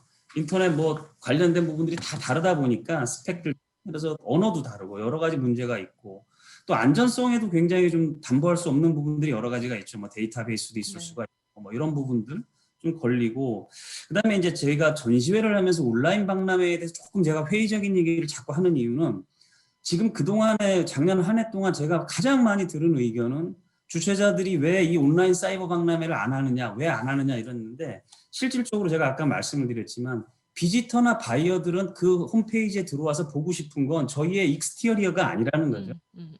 부스 모델링 2D, 3D, 버추얼 뭐 이거 보고 싶은 게 아니라 결국 그들이 보고 싶은 건 컨텐츠예요. 창 기업들이 어떤 컨텐츠를 거기에 업로드를 시켜주느냐인데 작년 한 해 동안 카페쇼 하면서도 저희가 처음에는 이 온라인 사이버 방문을 만들려고 준비를 다 했는데 할 수 없는 가장 근본적인 이유가 너무나 저희 참가업체들은 중소기업들이고 영세합니다. 그러니까 그들은 비용을 들이고 인력을 들이고 시간을 투자를 해서 자기들의 제품을 기획을 해서 거기에 업로드할 수 있을 정도의 캐파가 되지 않는 거예요. 근데 그들한테 우리는 계속해서 올려라 하니까 결국 나중에 이미지도 못 올립니다. 그래서 다르니까 우리가 다 매니징 해줘야 되는 상황이 되고 결국은 지금 그러한 기술이 구현이 돼서 뭐 현실적으로 다 할 수 있다고 하더라도 어떠한 개발사도 또 저희들과 코업을 하지 않으면 그들이 할 수가 없는 거예요. 이쪽에 대해서 알지를 못하기 때문에. 그러니까 모든 부분에서 어려운데 결국 지금 저희 주최자나 또는 참가 업체들이 할 수 있는 수준의 기술 수준은 유튜브나 영상 서비스나 이미지 업로드하는 이 정도 수준밖에 되지 않더라는 거죠. 그것 지금 현재 주최사들이 다 AS를 해줘야 되는 상황인 거거든요. 그래서 온라인 사이버 박람회는 제가 볼 때 외국도 못하는 거예요. 외국도 역시 마찬가지로 중소기업들이 그거를 지금 뭐 캐치업을 할 수가 없는 상황이 되다 보니까 그래서 이런 부분들이 좀 개선이 되고 이게 기술 수준이 이제 올라가기 더 보편화돼서 우리가 그냥 영상 가볍게 동영상 찍듯이 제품도 그렇게 우리가 순식간에 뭐 2D, 3D를 재현을 해서 올릴 수 있는 정도가 되려면 그때가 된다면 아마 조금 제가 볼 때는 조금 위협적으로 나오지만 지금까지는 아직까지 좀 동떨어져 있는 그런 기술과 저희 그 오프라인의 전시와의 차이가 좀 있다는 갭이라 생각이 들고요. 그다음에 이제 수요 공급이잖아요. 모든 뭐 만들어지면 수요 공급에 대한 얘기를 할 수밖에 없는 건데 저희는 엄청나게 그 주최자들은 영세하다 보니까 고가의 제작 개발비를 감당을 할 수가 없는 겁니다. 제가 볼 때 마이스 업종에서 이 지금 온라인 전시관이나 이런 거 할 수 있는 데들은 저희도 작년에 3가지 전시를 했는데 하나는 주최를 했고 2가지는 대행을 했거든요. 하나 만드는데 기본적으로 1억 이상이 다 들어가요. 그러니까 너무 그 부담이 크고 또 만들었을 때 대비했을 때 소위 가성비나 가심비는 너무 떨어지는 거니까 지금 다시는 재고하고 싶지 않은 상황이 돼버리는 거거든요. 그래서 마이스 업종에 가서도 보면 정부 부처나 또는 지자체들은 관광 콘텐츠들은 아마 그렇게 해서 예산 투입을 해서 만들어서 업로드를 할 수 있겠죠. 그러니까 외국에서 버추얼로 뭐 관광을 한다든가 3D로 뭐 콘텐츠를 볼 수 있다라든가 이런 거는 가능할 텐데 그것도 지금 사실 뭐 계속해서 사용되지는 않는 이 위기 시기에 좀 활용하지 않을까라는 생각이 들어서 포스트 코로나 이후에는 이 시장이 과연 어떻게 될지에 대해서 저는 약간 좀 회의적이긴 합니다. 물론 또 다른 상황이 돌변한다면 어떤 식으로 될지 모르겠습니다만. 그리고 이 디지털 변환에 대해서, 디지털 트랜스포메이션에 대해서도 제가 외국 전시들을 제가 항상 많이 모니터링하는 게 영국의 베트라는 전시를 굉장히 많이 보거든요. 그게 이제 저희 박람회하고 약간 이제 좀 이렇게 카테고리가 겹치고 저희도 그쪽 전시를 많이 벤치마킹 하는데 정말 거기가 잘해요. 그러니까 제가 봐도 매니지먼트도 잘하고 홈페이지뿐만 아니라 모든 부분을 잘하는데 저희도 그거 보고서 맨날 따라하고는 있는데 그들이 이번에 며칠 전에 지난주에 이제 행사를 마무리를 했어요. 배트 페스트라고 해가지고 올해만 지금 2년 올해만 특수하게 이제 코로나로 인해서 했는데 그들의 콘텐츠들을 다 봤는데 제가 보니까 그들은 우리와 관점이 완전히 다르더라는 거죠. 전시관에 대해서는 아무 관심이 없는 거예요. 그래서 컨퍼런스와 기업들의 이런 부분들에 대해서 오로지 거의 웨비나르 형태로만 다 올렸어요. 또 작년 10월에 끝났던 그 두바이에서 개최된 자이텍스라고 IT 관련 전시가 있는데 그 행사도 보면 지금 링크드인에 그때 이뤘던 일들을 모두 다 SNS 올리고 있는데 거의 다 영상 콘텐츠 위주로 하는 거죠. 그들은 지금 전시회에서 기업이든 아니면 스텝이 됐건 뭐 모든 사람들이 혼연일체가 돼서 그 행사에서 일반 비지터나 또는 참가업체들이나 바이어들한테 주고자 하는 메시지는 이 행사에서는 이런 기업들이 이런 제품과 이런 정보를 우리가 제공한다라는 거지 어떤 다른 그런 하드웨어적인 부분이나 이런 부분을 강조하는 건 전혀 아니더라는 거죠. 차원에서라면 우리가 어떻게 지금 주최자들이 이 시기에 무엇을 해야 되는지에 대해서 답은 나오는 거거든요. 그 베트라는 행사가 최근에 이제 이메일로 계속 날라오다 보니까 제가 들어가서 보는데 그들이 데이터베이스에 관리하는 부분이 이제는 완전히 몇 년 전과는 또 차이가 다른 거죠. 설문조사도 뎁스가 벌써 5페이지를 들어가는 거예요. 아, 이렇게 좀 정밀하고 세밀하게까지 이제 분석이 되는데 과연 우리나라에서 지금 주최자들이 보유하고 있는 데이터베이스는 과연 이걸 우리가 빅데이터라고 부를 수 있는 것이냐? 저는 단언합니다. 주최자들이 갖고 있는 정보는 전부 개인 정보예요. 네. 데이터베이스 아니구나. 그러니까 이걸 우리가 앞으로 어떻게 가공하고 재가공해서 스몰 데이터가 되고 빅데이터로 활용할 수 있는 활용 측면, 그러니까 응용 측면에서까지 우리가 이용할 수 있어야 되는데 그래서 저는 그것도 요새 많이 찾고 있었거든요. 저희도 뭐 회사 내부에서 4가지 정도의 태스크포스를 운영을 합니다. 그래서 뭐 ERP 저희 그 시스템을 개선해서 참가업체들이 그 온라인상에 훨씬 더 용이하게 이용할 수 있게끔 해서 그것도 준비하고 있고 뭐 여러 가지를 하는데 그것보다 더 중요한 건 아까 말씀드린 것처럼 기본적으로 우리가 무엇을 했느냐. 근데 지금 보면 외국에서 하고 있는 것들은 다시 원점으로 돌아가서 옛날 기본으로 돌아가서 홈페이지, 뉴스레터, 뭐 이런 브로셔 이런 부분들에 있어서 굉장히 지금 집중해서 거기에 그 올인을 하더라는 거죠. 그래서 저희도 야 우리도 무언가를 만들어야 된다라고 해서 굉장히 뭐 지금 뭐 비즈니스 모델이고 향후 저희도 뭘 하는 부분이라 뭐 오픈은 다 하진 않겠지만 다른 그 유사한 사이트들이 몇 개가 있어요. 이거 뭐 저희도 그거 계속해서 찾아다니면서 저도 밤늦게까지 뭐 사무실에서 모니터하고 직원들하고 맨날 회의는 하는데 결국 그거를 우리가 하지 못한다면 이 비즈니스 매치메이킹에 관련된 데이터베이스를 우리가 가공하고 그 플랫폼과 채널을 만들어내지 못한다면 제가 볼 땐 코로나가 끝나고 난 다음에 정말 뭐 국제적인 전시를 만들기는 상당히 어렵지 않을까 하는 고민을 하고 있습니다. 네네네네. 진짜 중요한 말씀을 많이 해주신 것 같아요. 저희가 어쨌든 코로나 이후에 뭐 물론 뭐 아직 지금까지도 코로나 이전에도 한국 전시 산업이 뭐 전 세계적으로 경쟁력이 있다라고 얘기하기가 사실은 좀 쉽지는 않지만 코로나 이후에 뭔가 반등을 하든 이 많은 컨벤션 센터가 생겨나는 이 와중에 어떤 식으로 전시 산업을 존속시킬 수 있을까라는 부분에 있어서는 지금 시기가 정말 많은 고민을 통해서 새로운 모델을 찾아야 되지 않나 그런 생각을 해보게 됩니다. 처장님 뭐 지금 하실 말씀 있으신 것 같아요. 네, 그 신 대표님 말씀 많이 해주셨는데요.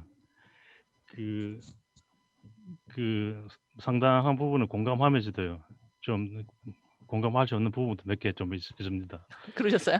네, 그 이제 뭐 결국 앞으로 전시의 경쟁력을 갖춰 가려면 그 디지털화, 데이터화 뭐 하지 않으면 개별 전시의 전시산업 경쟁력이 없을 거고요.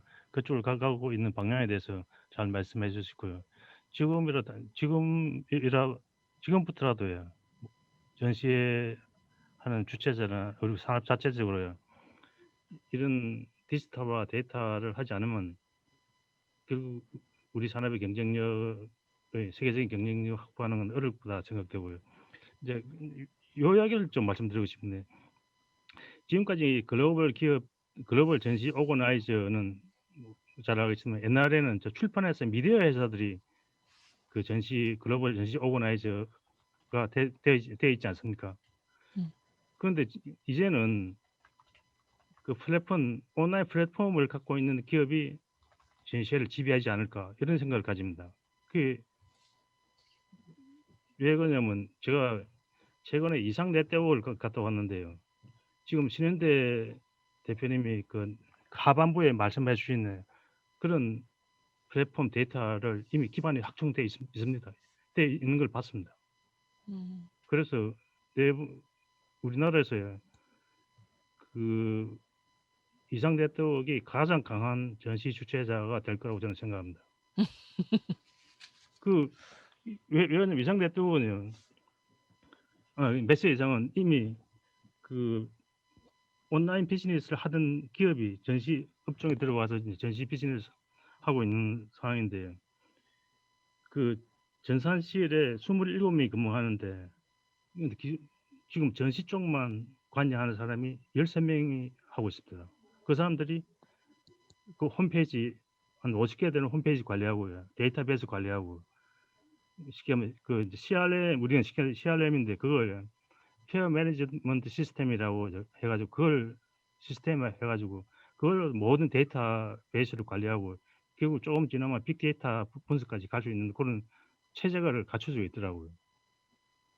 지금 그 국내 기업에서 아마 그 정도 수준 갖춘 데는 저는 이상밖에 없는 걸로 알고요. 네. 아까 영국 기업 말씀하셨는데 영국 기업은 아마 그것보다 조금 더 어드밴스되어 있겠죠. 그런 수준을 느꼈습니다. 결국 향후에 이제 그 전시 산업은 디지털에 IT에 기반하지 않으면 그 기업이 경쟁력이 없을 거라고 생각하고요. 반대적으로 이런 이야기를 제가 드리고 싶은데요.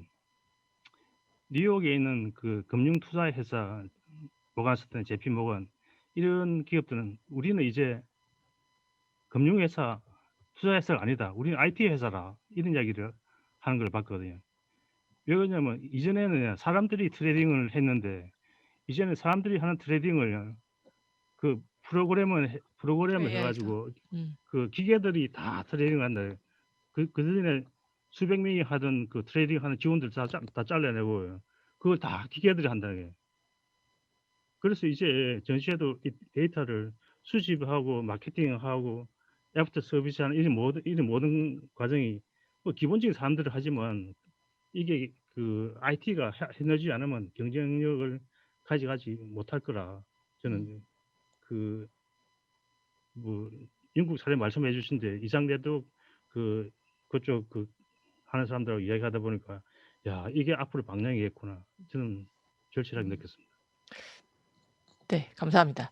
다음에 제가 그도 한번 초청을 해갖고 이야기를 들어보도록 자리를 마련하도록 하겠습니다. 뭐 두 분이 말씀해주신 것처럼 빅데이터나 스몰 데이터, 이상이 갖고 있는 데이터가 지난번에 그 조원표 대표님이 저희 학회에 기조연설 오셔서 앞으로의 전시산업은 2년 전인가 그랬던 것 같아요. 앞으로의 전시산업은 데이터의 싸움이다라는 이야기를 하신 적이 있으세요. 그래서 그때부터 아마 준비를 뭐 이전부터 하셨겠지만 현재 어떤 데이터를 갖고 있는지 모르겠지만 빅데이터 하시는 분들이 항상 하시는 말씀이 있죠. 데이터는 진짜 사실 엄청 많다.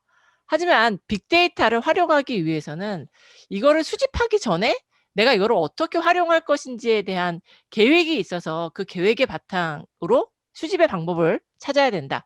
이런 이야기들을 하고 계셔서 지금 우리 전시산업이 기존에 뭐 이상 거는 제외하고 어떻게 했는지 모르겠으니까 제외하고 다른 데들 같은 경우에는 신 대표님 말씀해 주신 기본 개인정보 뭐 이제 소속이 어디냐 뭐 이런 정보 정도로 되어 있는데 우리가 전시회에 활용하기 위해서는 그런 정보가 필요한 게 아니라 실제 이 사람들이 여기서 어떤 부스에서 어떤 활동들이 일어나고 있고 어떤 뭐 실제로 구매까지 가는지 그 시계열로도 좀 더 길게 전시 기간뿐만 아니라 그 이후까지 다 볼 수 있는 그런 데이터들을 얻어내야 되지 않을까. 이 사람들이 또 전시장에 와 갖고 소셜 네트워킹 활동을 하는데 소셜 네트워크에 올리는 그러면 그런 이미지라든지 이런 것들은 무엇인지 이런 것까지 다 연동되는 데이터가 분명히 향후에는 필요하지 않을까라는 생각을 하게 되고요. 혹시 이혜정 대표님께서도 디지털과 관련돼서 주실 말씀이 있으실까요? 네, 저도 뭐 두 분 말씀하고는 뭐 동감하는 부분이 있는데, 어쨌든 이 코로나 시대를 일단 21년까지는 함께 가는 방향에서 적용을 충분히 하고, 다만 이 전시의 B2B나 B2C의 성격에서의 본질은 우리가 꼭 가져갈 수밖에 없지 않을까.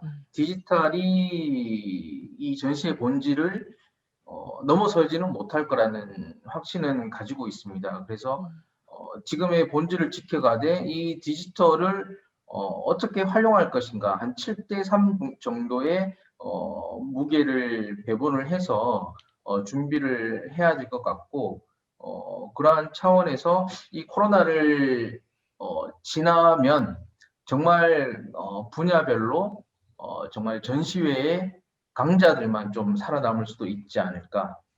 조금 네. 그러한 위기감과 좀 그런 또 마음가짐을 또 생각을 하게 됩니다.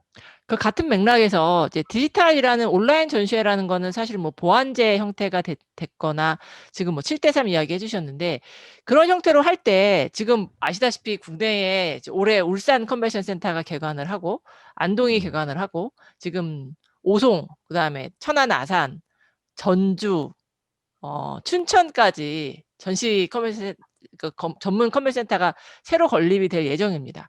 그러니까 그렇게 많은 센터들이 건립이 되는 과정 속에 디지털로 특화되어 있는 전시회와 지금은 사실 유사중복 전시회가 되게 많고 전국에 뭐 비슷한 전시회가 그냥 계속 이 센터 저 센터 돌아다니면서 개최되는 모습인데 이 향후에 전시회의 개최 모습은 어떤 형태로 될 것 같다라고 예상하시는지 그 질문을 한번 들어보도록 하겠습니다. 그래서 그런 과정 속에 황 교수님이 질문 주셨는데 전시장의 역할까지 혹시 답변을 이야기를 해주실 수 있으시면 부탁드려보고 아마 김태칠 처장님이 킨텍스에 계시니까 고민이 제일 많지 않으실까 싶은데 뭐 이런 이 유사중복 전시회들이 전국적으로 개최되는 것들이 디지털화가 같이 오면서 어떤 식의 혹시 정리라든지 지금과는 다른 모습으로 되지 않을까?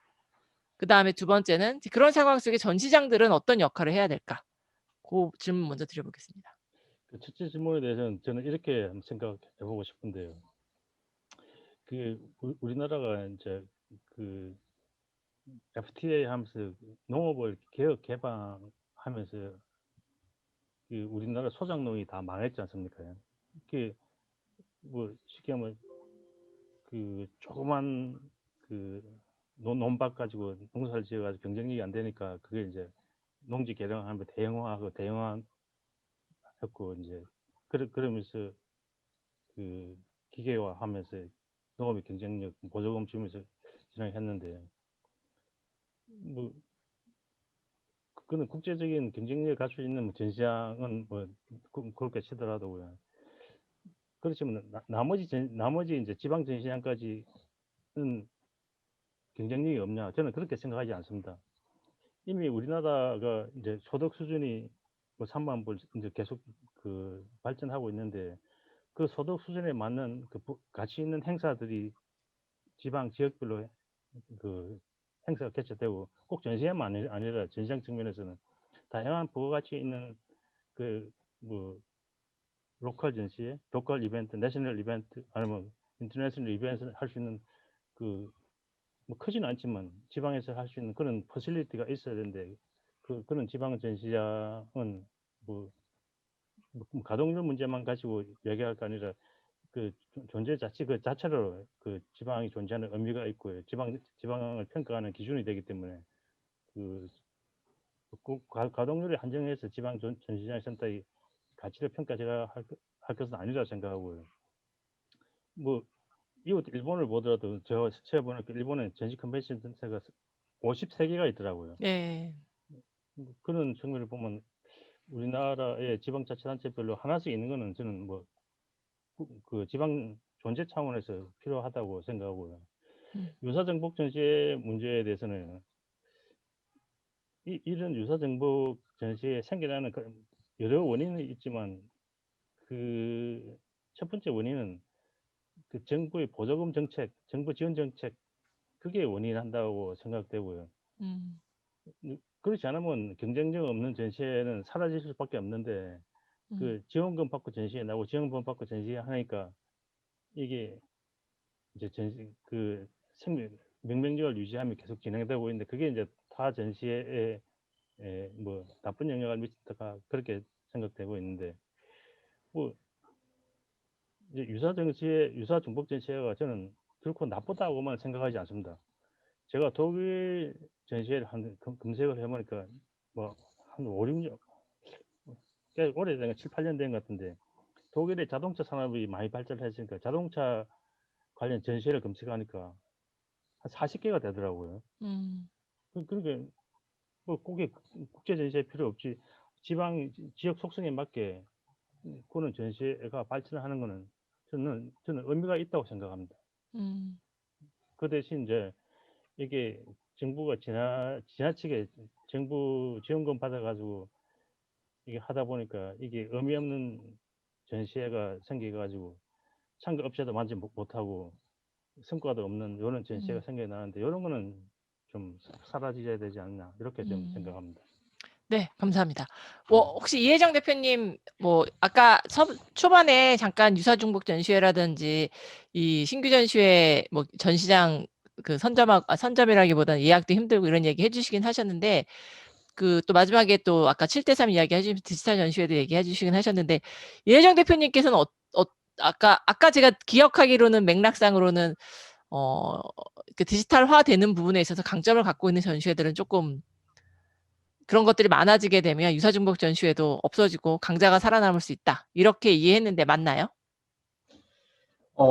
네, 디지털을 활용을 하다 보면 정확한 통계가 나오고 또 말씀하셨듯이 이런 빅데이터 분석이라든지 이러한 것까지 연계가 된다면 B2B 같은 경우는 정확한 바이어들과의 정확한 매칭을 통해서 성과를 만들어낼 수 있을 것이고 B2C는 또 뭐 판매라든지 홍보에서 효과를 보면 그만큼 그러한 디지털 쪽에서의 역량을 또 함께 가져갈 수 있는 기업 주체자들이 있다면 애프터 코로나가 상황이 발생이 됐을 때는 이것을 양날의 정말 무기로서 강하게 살아남지 않을까 그러한 생각을 합니다. 네, 감사합니다. 신 대표님, 다시 이제 시간이 많이 흘러갔고 마지막 질문일 것 같은데 황 교수님이 질문을 주셨는데요.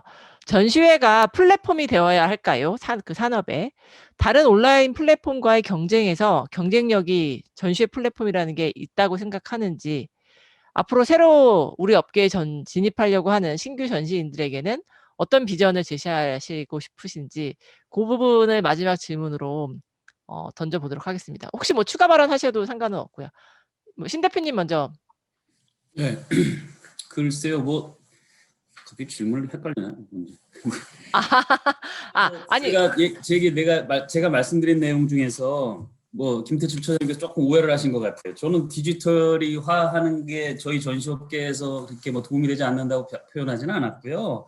제가 아까 말씀드린 것처럼 저는 모든 부분에서 디지털화하고자 저희도 굉장히 예전부터 시작해서 ERP도 지금 저희는 엄청나게 고도화해서 작업을 하고 있는데 그런 부분에서 공감하고요. 그다음에 또 이제 어떠한 지금 산업종이든 IT나 디지털 쪽과의 콜라보가 안 되거나 융화가 되지 않으면 산업 자체가 존재같이 존재할 수가 없죠. 그러니까 뭐 그 부분은 동의하고, 아까 뭐 메스 이상 얘기는 하셨는데 저는 메스 이상을 제가 뭐 어떤 식으로 그쪽에서 데이터베이스로 활용하는지를 보지를 못했기 때문에 뭐 평가절하거나 과대평가할 수는 없고요. 제가 보여지는 것만 갖고 저는 얘기를 하는 거고, 인하우스에 20명 정도의 인원을 가지고 있다면 뭐 우리들 업계에서 가장 선두주자로 뛰어나갈 수 있겠죠. 이제 그런 부분들은 오히려 저희가 부러운 거고요.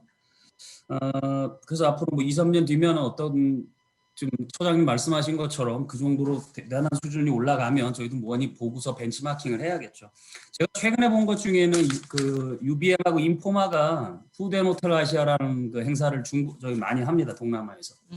얘네들이 어떻게 비즈니스 모델링을 해서 진화해 갔냐 하면, 올해 코로나로 인해서 아무것도 행사를 하지 못하니까 걔들이 F&B와 관련된 플랫폼을 만들었어요. 그것이 샐러드 프레이트라고 하는 건데, 그거는 들어가서 보면 완전히 비즈니스 매치메이킹만 하게 해주면서 또 다른 비즈니스 모델을 만들어냈습니다.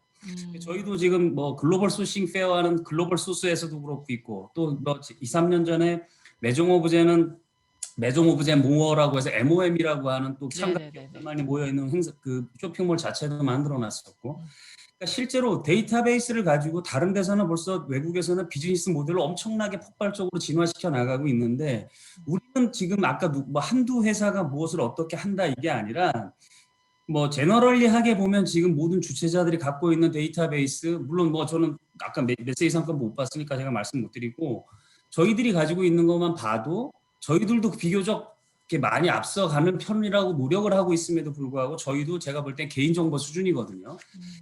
이 데이터를 어떻게 가공하고 뭐 이걸 어떻게 마이닝을 해서 어느 정도 우리 수준에 맞게끔 커스터마이징하고 그거를 앞으로 업무에 응용하느냐가 결국 관건이라는 얘기를 좀 하고 싶고요. 저는 뭐 지금 그 교수님께서 질문하신 내용 중에서는 플랫폼과의 경쟁에 있어서 저는 솔직히 말씀을 드리면, 올해 같은 특수 상황이 아니었다면, 작년 같은, 저는 뭐 네이버 앤쇼핑과 그 행사 진행하지 않았을 겁니다. 단언할 수 있습니다. 그리고 올해 상황이 조금만 전개돼도 저는 그건 하지 않습니다. B2B 행사들은 그렇게 하면서는 안 되는 겁니다. 다만 제가 작년에 할 수밖에 없었던 이유는 관람객이 물리적으로 절반 이상 줄게 보이는데, 기업들을 위해서, 저희 익스비터들을 위해서 주최 측에서 무언가 어떠한 베네피트나 페이버를 제공을 해야 되는 차원이기 때문에 그런 부분을 했었던 거고요. 그 플랫폼들과의 경쟁에서는 저는 그들이 우리와 이제 약간 조금 성격이 다르긴 합니다. B2C는 문제가 좀 심각해질 거라고 생각을 합니다. 우리가 소위 말할 때 요즘 코로나 이후에 미팅 테크놀로지들이 발달하면서 PCO나 국제회의 쪽들은 타격이 더 크다라는 얘기를 많이 하는데, 그와 마찬가지로 이쪽 그 플랫폼들이 점점 진화하고 이쪽 시장으로 이렇게 넘어오기 시작을 하면서 제가 볼 때 B2C 전시들은 특히 또 뭐 30대에서 40대 여성들 타겟으로 하고 있는 전시들은 아마 굉장히 그 타격이 클 거라고 생각을 해요. 결국 그 채널과 저희 전시 오프라인에서 하는 행사들은 앞으로 다양한 채널 중에 저희들이 다 원오브댐이 될 거라고 생각을 하고요. 또 이제 온라인 플랫폼 하는 회사들도 결국은 오프라인에서 또 무언가를 하려고 할 겁니다. 그쵸. 결국 저희들의 경쟁자가 잠재적 경쟁자로서 계속 성장을 해올 건데, 결국 거기에서 이길 수 있는 방법은 인터내셔널처럼 국제화해야 되고, 그다음에 저희는 오히려 집중을 더 해서 B2B에 강화할 수밖에 없다라는 게 지금 현재 가지고 있는 저희의 솔루션이라고, 베스트 솔루션이라고 생각을 하고, 그다음에 새로운 뭐 업계에 진출하는 후배들한테는 사실 저희 전시업계가 뭐 여러 가지 행사도 하고 합니다만, 이번에도 뭐 미팅 테크놀로지고 뭐고 뭐 얘기 많이 나오죠. 근데 결국 어디까지 그들이 성장하는지가 모르겠어요. 그러니까 진입장벽이 높다. 아까 뭐 이혜정 대표님께서도 뭐 임대에 관한 부분, 이런 부분이 있지만, 그거는 사실 역으로 생각해서 옛날로 돌아가도 비슷했어요.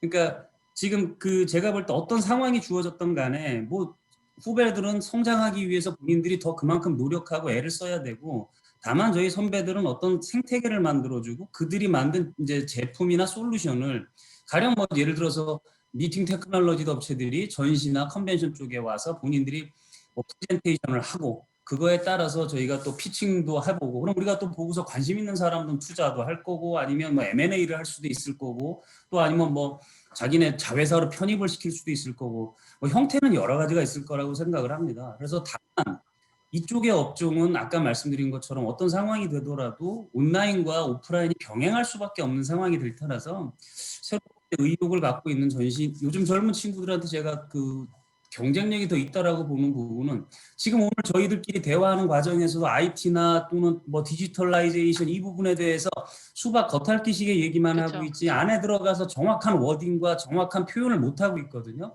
저희도 사무실에 지금 프로그래머가 2명이 있는데 내부적으로 저희도 지금 무슨 프로그램을 하나 제작을 하고 있습니다. 저 개발을 하고 있습니다. 그러니까 아까 말씀드린 것들 여러 가지를 보면서 저희도 무언가 온라인상에서 앞으로 향후 회사가 먹고 갈 비즈니스 모델이 있어야 되니까 물론 이혜정 님도 최근에 뭘 하나 개발하셨죠. 그러니까 이제 이게 저도 되게 아쉬운 게 저희들끼리 커뮤니케이션이 적다 보니까 어떤 회사든 뭐 최태영 회장님도 계시지만 라이브 스튜디오 만드셨어요. 또 나서정 대표도 만드셨어요. 다뭐 코엑스도 만들고 다 합니다. 그러니까 이게 우리가 지금 이런 식의 되게 그 집중해야 되는 부분들이 똑같은 자본을 가지고 똑같은 데서 계속 비슷한 모델을 만들어가는 거는 저는 적절한 것 같지는 않아요. 그래서 이런 부분들도 정부나 아니면 뭐 공공기관에서 좀 어떤 가이드라인을 제시를 해줬으면 좋겠고, 그러니까 작은 업체들이 전부 다 없는 자본 갖고 뭐 이렇게 투자하고 가는 것보다 아까 말씀드린 것처럼 그런 젊은 친구들은 굉장히 많은 부분에 있어서 전문성을 가지고 있고 지식도 가지고 있고 스스로 요즘 애들은 다 코딩 정도는 다 하니까 뭐 요즘 신입사원들 들어와도 포토샵 다 하잖아요. 그렇지 않겠습니까? 그런 부분들에 대해서 우리가 좀 더 그들의 자신감을 불어넣어주고 그들은 훨씬 경쟁력이 있다고 보고요. 그런 차원에서 우리 업종도 좀 많이 들어왔으면 좋겠습니다. 물갈이가 많이 될 거라고 생각합니다. 감사합니다. 다른 두 분도 혹시 마무리 발언 겸 우리 신입 새로 들어올 만한 그 젊은 친구들한테 전시산업이 어떤 비전이 있다라고 생각하시는지 의견을 주시면 좋을 것 같습니다. 처장님 먼저 부탁드릴게요. 그 예전에 요 자료 하나 좀 보여드리면 내가 또 없어져 버렸나?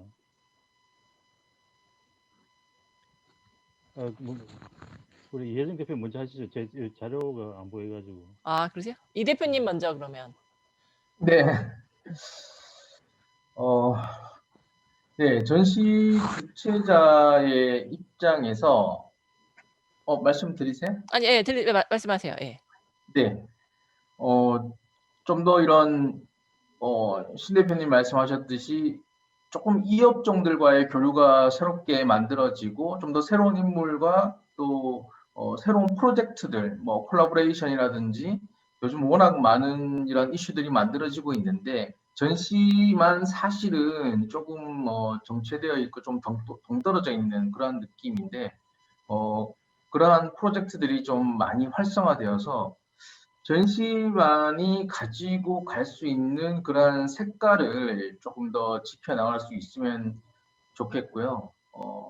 또 이런 코로나 때문이라도 뭐 어쨌든 이러한 기회를 통해서 우리가 지금 업계 분들하고 정말 전시회의 정의부터 전시회가 앞으로의 방향에 대해서 엄청 많은 뭐 논의도 많이 하고 계신데 이러한 부분은 상당히 좋은 것 같고 이러한 논의들이 좀 뭔가 결론에 이를 수 있도록 좀 끊임없이 좀 뭔가가 함께 지원이 되고 또 만들어 나갈 수 있는 그러한 계기가 되면 좋겠습니다. 네, 감사합니다. 처장님.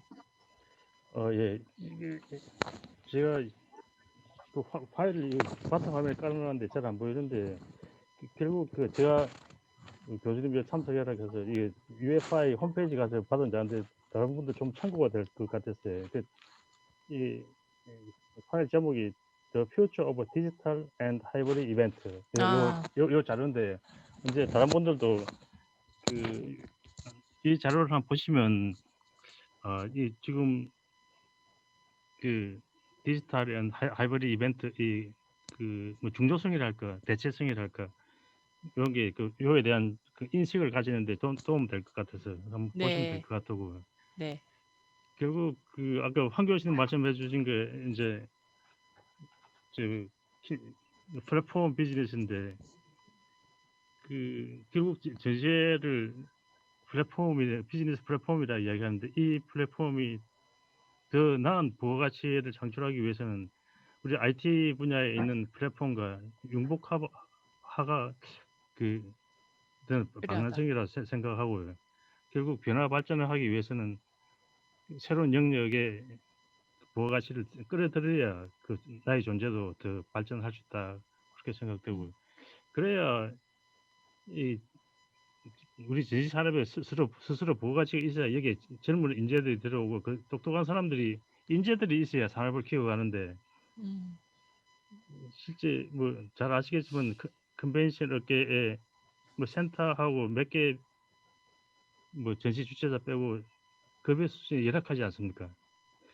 좋은 인재가 많이 들어오게 하는 게 이제 이 산업을 키우는 가장 원동력이라 생각되고요.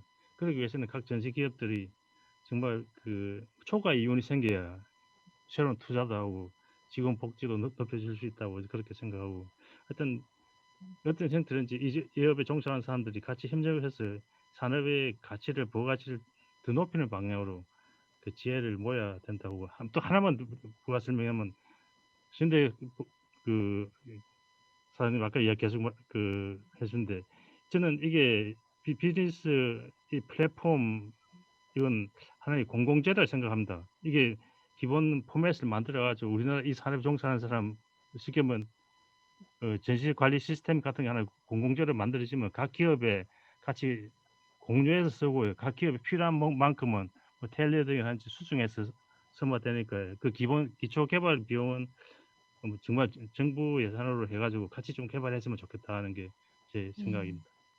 네, 감사합니다. 혹시 뭐 오늘 참석하신 다른 분들의 질문이 있지는 않으시겠죠? 심토스 박재현 팀장님도 같이 나와주셨는데 채팅에 올려달라고 했는데 아직 없으신 거 보니까 황 교수님 질문만 있는 거 보니까 그러면 오늘 저희가 코로나 이후의 전시산업에 대해서 세 분을 모시고 말씀을 나눴고 지금 신 대표님이 되게 다양한 사례를 많이 말씀해 주셔서 들으시는 분들한테 되게 인사이트가 있지 않았을까 싶습니다. 또 처장님께서 그 해외 논문이랑 이런 자료를 보여주셔서 전시회의 방향성 이런 부분에 대해서도 좀 생각해 볼 수 있었던 것 같고 디지털화라는 건 결국은 방향성인 것 같고 그 부분에 대해서 저희가 어떻게 준비하느냐에 따라서 코로나 이후에 한국의 전시산업의 경쟁력이 달라지지 않을까 이런 생각을 해보면서 오늘 웨비나